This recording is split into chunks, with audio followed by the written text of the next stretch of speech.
Hi friends, welcome back to our channel. இன்னைக்கு வீடியோவில் ஒரு சைட் டிஷ் ரெசிபி தான் பார்க்க போகிறோம். இது நான் கத்திரிக்காய் யூஸ் பண்ணி செஞ்சுருக்கேன். இந்த கத்திரிக்காய் தவா ஃப்ரை பார்த்திங்க அப்படின்னா சாப்பிட்றதுக்கு மீன் வறுவல் மாதிரியே இருக்கும். இது பருப்பு குழம்பு, சாம்பார், ரசம் இந்த மாதிரி எல்லாத்துக்கூடையுமே சூப்பரான காம்பினேஷனாக இருக்கும்.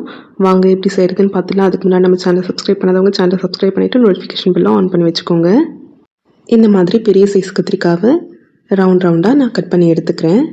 கட் பண்ணி எடுத்ததுக்கப்புறம் கத்திரிக்காயை இந்த மாதிரி லைட்டாக கீறி விட்டுருங்க.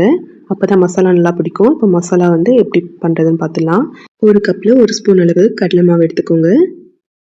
1/2 ஸ்பூன் மஞ்சள் தூள், 1 ஸ்பூன் மிளகாய்த்தூள், 1 ஸ்பூன் காஷ்மீரி மிளகாய்த்தூள், 1 ஸ்பூன் கரம் மசாலா.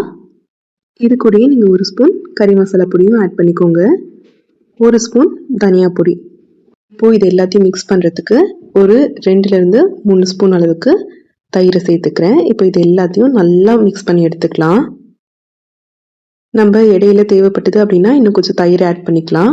கூடவே 1 ஸ்பூன் அளவுக்கு உப்பு நான் ஆட் பண்ணிக்கிறேன். இப்போது இந்த மசாலாவை இந்த மாதிரி ஃபுல்லாக நல்லா கலந்து விட்டாச்சு. இப்போது கத்திரிக்காயில் நம்ம இதை அப்ளை பண்ணிடலாம். இந்த மாதிரி 2 சைடும் ஃபுல்லாக நல்லா அப்ளை பண்ணிக்கோங்க. இதை அப்படியே ஒரு 10 நிமிஷம் ஊற விட்டுடலாம். 10 நிமிஷத்துக்கு அப்புறம் அடுப்பில் ஒரு பேனை வச்சுட்டு 2 டேபிள் ஸ்பூன் அளவுக்கு எண்ணெயை சேர்த்துக்கிறேன். இந்த எண்ணெயெல்லாம் நல்லா சூடாகி வந்ததுக்கப்புறம் நம்ம கட் பண்ணி எடுத்து வச்சுருக்க கத்திரிக்காயை ஒன்று ஒன்றா இதில் சேர்த்துக்கலாம். இப்போது ஒரு 2 நிமிஷத்துக்கு அப்புறம் கத்திரிக்காயெல்லாம் நம்ம திருப்பி விட்டு வேக வச்சுக்கலாம்.